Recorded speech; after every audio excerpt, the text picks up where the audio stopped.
يدعو المعمم الشيعي حسين الفهيد عوام الشيعة بالذهاب إلى القبر المنسوب إلى الحسين رضي الله عنه والوقوف أمام هذا القبر ومناداته: يا إمام أنت الرؤوف، يا إمام أنت الرحيم، ثم يقفوا أذلاء لمن في القبر. السلام عليك يا ابن رسول الله.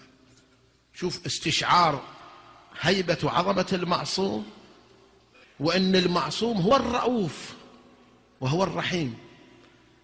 قال له: مولاي أنت تعلم أنني لا أكذب ولا أخون ولا ولا ولا ولا، وقد بحثت في كل مكان عن بيت أن أسكن فيه ولم أجد، وأنا الآن قلت لعيالي أني أنا حصلت بيت مجاور للحضرة، فيا مولاي أنت الرؤوف احفظ ماء وجهي.